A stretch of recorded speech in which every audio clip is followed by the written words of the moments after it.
E a prisão em flagrante do deputado federal Daniel Silveira, do PSL do Rio de Janeiro, foi mantida durante a audiência de custódia realizada nesta quinta-feira. O juiz Ayrton Vieira, auxiliar de Alexandre de Moraes no Supremo Tribunal Federal, ordenou a manutenção da prisão do parlamentar até que a Câmara delibere sobre o assunto. A situação de Daniel Silveira é analisada por líderes da casa que vão decidir a votação sobre manter ou derrubar a prisão do parlamentar. Ela é feita por maioria absoluta da composição da Câmara. Portanto, são necessários 257 votos para manter ou para revogar a prisão. Marcos Souza, você começa. Olha, Paulo, tudo se desenha para que a Câmara mantenha a prisão, viu? Eu falei com alguns deputados e muitos relataram que há um clima de terrorismo entre eles. Nos grupos de trocas de mensagens, por exemplo, dos parlamentares, são compartilhadas mensagens dizendo que o STF poderá perseguir quem votar contra a prisão do Daniel Silveira e coisas do tipo. O medo de muitos deputados é que o Moraes, que tem 2 inquéritos abertos ao seu dispor, né, os das fake news e o dos atos antidemocráticos, e ele pode incluir quem ele quiser em qualquer um deles. Então, esses inquéritos, segundo os parlamentares, estão sendo usados como ferramentas de coação para que o parlamento não derrube a prisão. Essa manhã, a imprensa noticiou com grande destaque que o Lira esteve com o presidente Jair Bolsonaro.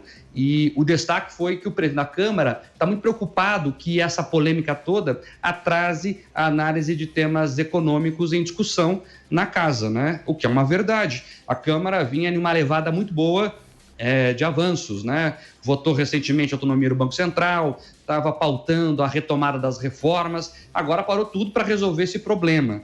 A Folha de São Paulo, por exemplo, divulgou agora há pouco que o STF já dá como certo que a Câmara vai manter a prisão e aí os ministros, segundo o jornal, estariam inclusive já discutindo o que vão fazer. Deixariam o deputado preso mais 1 ou 2 dias e depois relaxariam a prisão. Vejam que as decisões parecem ser tomadas sem qualquer cuidado com a lei, sem qualquer preocupação jurídica, algo como, viu o que a gente pode fazer com quem fala mal da gente? Tem mais, já estaria sendo discutido, inclusive, um acordo para acelerar o processo contra o deputado e combinado até que todos os ministros votem de forma unânime, e isso evitaria mais recursos do réu. É assustador, repito, assustador que os ministros da mais alta corte do país ajam com esse viés autoritário. Aliás, hoje juristas levantaram outra preocupação importante sobre a ilegalidade dessa prisão. O ministro Alexandre de Moraes disse que a imunidade parlamentar não é absoluta e que o crime praticado não teria relação com o mandato. Por isso, a prisão seria possível. Mas, nesse caso, então, se aplicaria um precedente aí do próprio STF, construído na ação penal 937, que diz que a competência, quando o crime não é do mandato, não é relacionado ao mandato, é de primeiro grau. Então, o Moraes seria, segundo a construção dele mesmo, incompetente, né, na questão de competência jurídica, ele seria incompetente para decretar a tal prisão. A coisa é tão maluca que hoje um juiz de primeiro grau, que é assessor do Moraes, tocou a audiência de custódia de um preso que tem prerrogativa de função. Ele manteve aí, como o Paulo já adiantou, a prisão em flagrante, desse flagrante que o STF inventou com um vídeo na internet. Está tudo errado. O deputado errou. Quebrou o decoro, fez alusão à violência, fez acusações que precisam ser verificadas, mas o Estado Democrático de Direito tem que oferecer um julgamento justo a ele. As punições, se houverem, têm que ser definidas com base na lei, não como se fossem definidas em um grupo de amigos ou de colegas. E, para terminar, Paulo, não posso deixar de comentar aqui a posição da Ordem dos Advogados do Brasil sobre o caso. A OAB, que por dever de existência deve se posicionar contra os desmandos do judiciário, subiu no muro e lá ficou. Vergonhosa a nota morna que não se posicionou sobre nada que a entidade lançou nesta quinta-feira. O petista Felipe Santa Cruz consolidou de uma vez por todas a OAB como um grande sindicato de esquerda. Você, Constantino.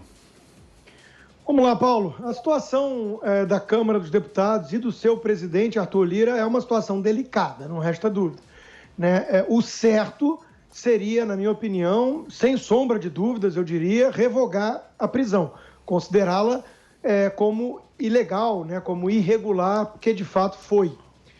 Mas o custo disso é alto, né? É alto e a unanimidade do STF, obviamente, deu um aviso sobre isso. Aliás, uma unanimidade combinada, segundo declaração do próprio decano Marco Aurélio Mello, que diz que não somos ingênuos, né? Que óbvio que houve conversa prévia dos outros magistrados.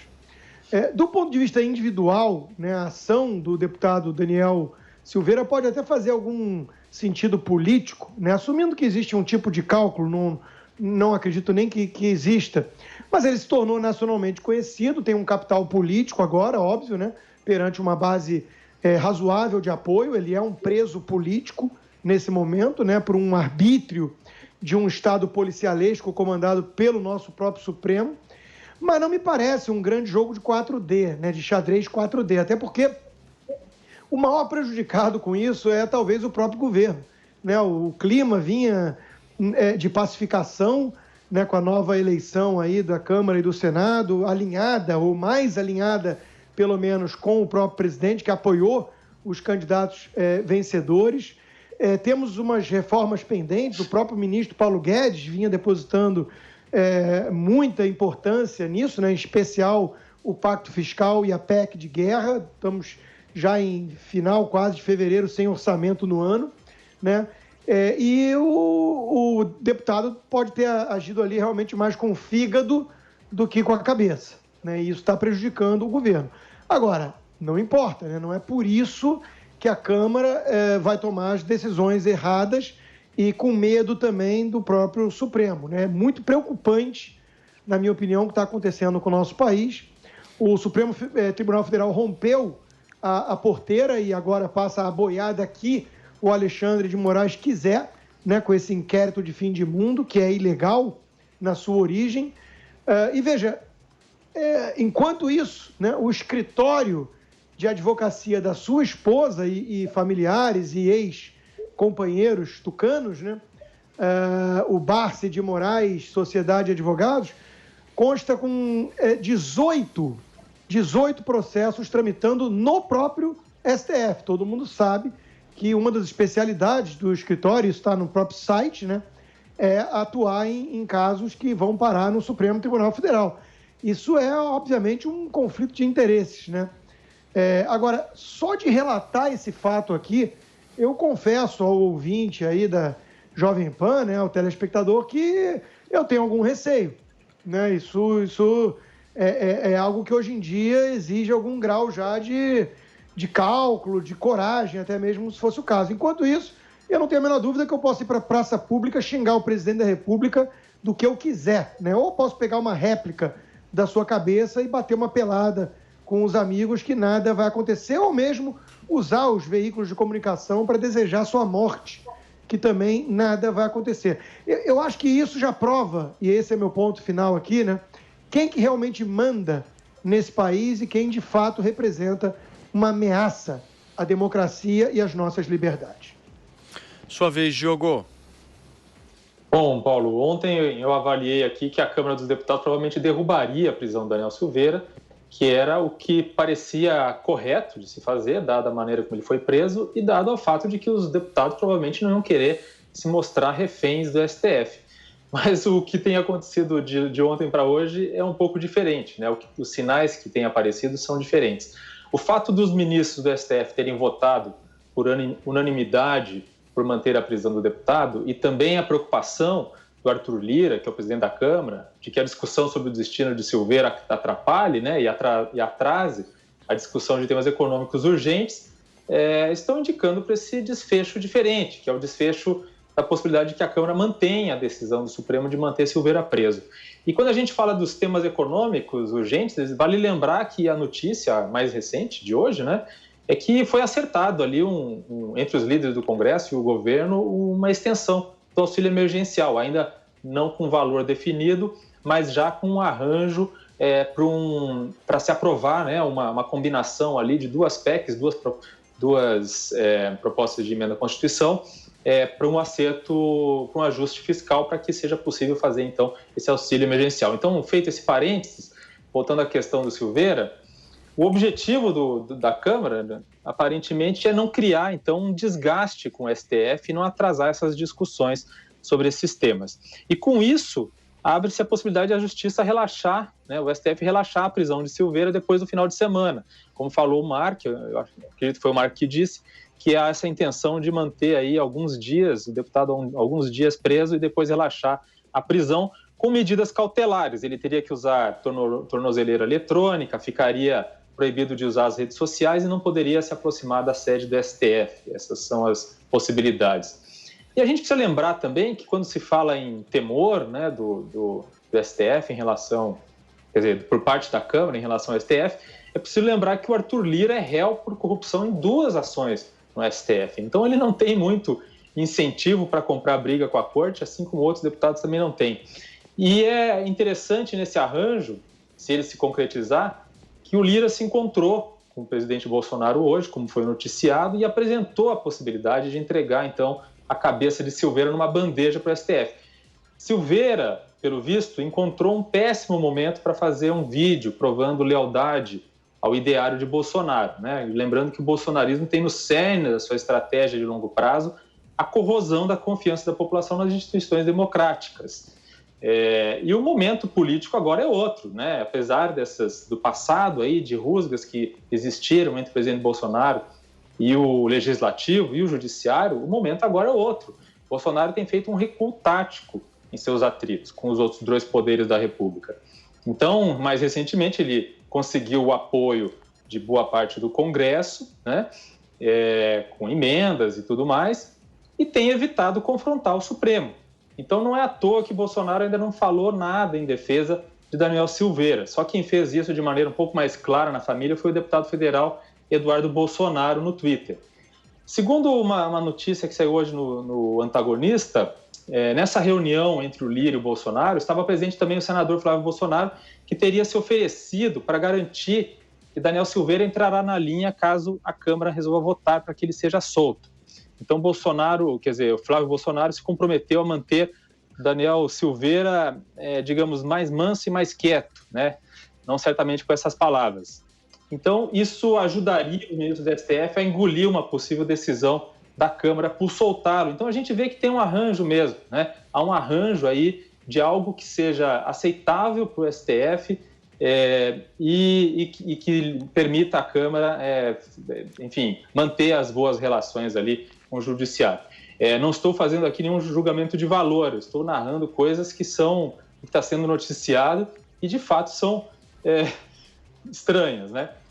Para esse jogo dar certo, a família Bolsonaro inteira foi para a moita. O número de tweets, por exemplo, que o presidente e seus filhos fizeram por dia, que em média eles fazem 40 tweets por dia, eles caiu para 9 ontem.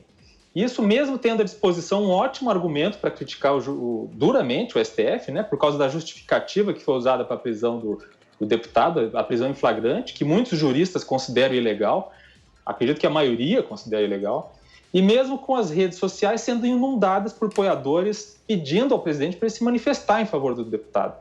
Então, interessante nessa história, tem vários pontos interessantes, mas um dos pontos que eu acho que não foi falado ainda é que o presidente está disposto a rifar um de seus apoiadores mais leais, não por ter feito algo que fuja da cartilha do presidente, mas porque resolveu radicalizar no momento errado. Constantino pedindo a palavra. Pedir para pegar um gancho nisso que o Diogo falou é interessante pelo seguinte, né? Em primeiro lugar, eu acho que o presidente Bolsonaro, e assim ele vem sendo aconselhado por pessoas próximas, não deveria se meter mesmo, né? Um assunto que diz respeito à Câmara e o STF já tem um atrito suficiente, um desgaste inevitável, ele só teria ônus ao se meter nisso agora. Agora, é interessante porque, de fato, ele está em silêncio, vem sendo cobrado, como diz o Diogo, e nada disso impediu, né, uma manifestação em peso, maciça, nas redes sociais, sem nenhum dos filhos do presidente atuando, né? Eu acho que, pelo menos, a gente deveria frisar esse momento, congelá-lo e lembrar, né, daqui para frente, sempre que alguém na mídia puxar aquela narrativa surrada e patética, né, de gado, robô, militância coordenada, gabinete de ódio, né? O presidente Bolsonaro é muito mais, e o bolsonarismo é muito mais um sintoma de tudo que aconteceu no país do que a causa. E quem não entender isso, acho que não vai ter entendido muita coisa, né? Acho que o próprio Diogo disse, né, que, na verdade, o bolsonarismo depende do desgaste das instituições democráticas. Eu vejo de forma totalmente contrária, né? Eu acho que isso é colocar, talvez, a carroça na frente dos bois. As instituições estão totalmente dilapidadas, e a prova disso é esse Supremo que temos, que haja ao arrepio da lei, né, da própria Constituição, e que foi, em sua maioria, colocado lá por uma quadrilha criminosa que levava o país na direção da ditadura venezuelana, né, e sabatinada por um Congresso vendido, né, com mensalão e petrolão.